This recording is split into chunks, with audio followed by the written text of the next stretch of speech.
Hello दोस्तों, राधे राधे, जय श्री कृष्णा। आज हम लेकर आए हैं माता सती की पौराणिक कथा। बहुत समय पहले जब सृष्टि का विस्तार हो रहा था, हिमालय के पास स्थिति राजा दक्ष प्रजापति ब्रह्मा के मानस पुत्र थे। दक्ष अत्यंत तेजस्वी, धार्मिक और बलशाली राजा माने जाते थे। उनकी कन्या में सबसे विशेष और दिव्य रूप वाली कन्या थी सती। सती बचपन से ही भगवान शिव की अनन्य भक्त थीं। वे ध्यान, जप और तपस्या में लीन रहती और मन ही मन महादेव को ही अपना पति मान चुकी थीं। जब वे विवाह के योग्य हुईं, तो उन्होंने कोई और वर स्वीकारने से इनकार कर दिया। दक्ष को ये पसंद नहीं आया।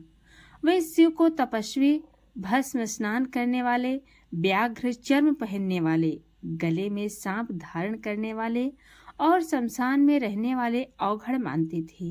उन्हें लगता था कि इतना महान प्रजापति होने के बाद उनकी कन्या का विवाह किसी देवराज या राजकुमार से होना चाहिए, न कि कैलाशवासी भोलेनाथ से। लेकिन सती का अटूट विश्वास और भक्ति देखकर ब्रह्मा और विष्णु ने भी ये स्वीकार किया कि सती का विवाह शिव से ही होना चाहिए।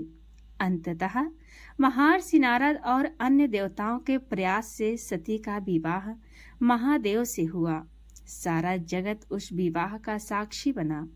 देव, गंधर्व और अप्सराएं सभी ने गान और नृत्य कर इस दिव्य मिलन का उत्सव मनाया। समय बीता। एक बार दक्ष प्रजापति ने एक विशाल यज्ञ का आयोजन किया। सभी देवी देवता, ऋषि और महान हस्तियों को आमंत्रित किया, लेकिन जानबूझकर भगवान शिव और माता सती को नहीं बुलाया। जब सती को ये बात पता चला तो उनका हृदय विचलित हो उठा। उन्होंने महादेव से कहा, स्वामी, मेरे पिता का यज्ञ है। भले ही उन्होंने हमें आमंत्रित नहीं किया हो, परंतु मैं पुत्री हूँ, मुझे वहां जाना चाहिए। शिव ने समझाया, देवी, वहां जाने से तुम्हें और मुझे अपमान सहना पड़ेगा। दक्ष मेरे प्रति सम्मान नहीं रखते। तुम जाओगी तो मन को पीड़ा पहुंचेगी। परंतु सती का हृदय पितृ प्रेम और जिज्ञासा से भर उठा।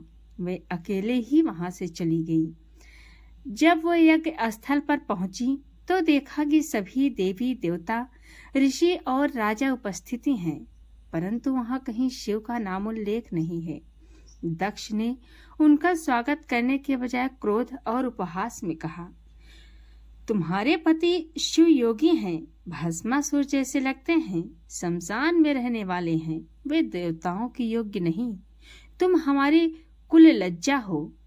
सती अपने प्रियतम भगवान का यह अपमान सह न सकी। उनका हृदय जल उठा। उन्होंने सबके सामने कहा, जिस स्थान पर मेरे प्रभु का अनादर होता हो, वहां मेरे लिए जीना असंभव है। और उसी यज्ञ अग्नि में कूदकर उन्होंने अपने प्राण त्याग दिए। सती के आत्मदाह का समाचार जब कैलाश पहुंचा तो भगवान शिव ये बर्दाश्त न कर सके। शिव का क्रोध प्रलयकारी हो गया।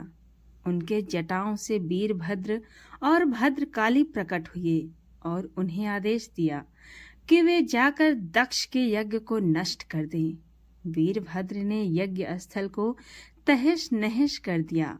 देवता भागने लगे। दक्ष का सिर काट दिया गया। चारों ओर भय और त्रास का माहौल छा गया। शिव स्वयं वहां पहुंचे, परंतु अपने क्रोध के बीच भी उन्होंने अंततः दक्ष को क्षमा कर दिया। उन्होंने बकरे का सिर लगाकर दक्ष को पुनः जीवन दिया। इसके बाद गहन समाधि में चले गए। शरीर का शरीर भस्म हो चुका था, किंतु उनका जन्म व्यर्थ नहीं था। समय बीता और वे हिमालय राज की पुत्री पार्वती के रूप में पुनर्जन्मी। पार्वती ने पुनः कठोर तपस्या कर शिव को प्रसन्न किया और इस प्रकार शिव शक्ति का मिलन फिर से हुआ। ये कथा हमें यह सिखाती है कि सच्चा प्रेम और भक्ति कभी व्यर्थ नहीं जाती। अहंकार जैसा कि दक्ष में था, अंततः विनाश लाता है और सती और शिव की ये कथा है कि जब भी शिव का अपमान हुआ, शक्ति स्वयं आगे आकर उनके सम्मान की रक्षा की।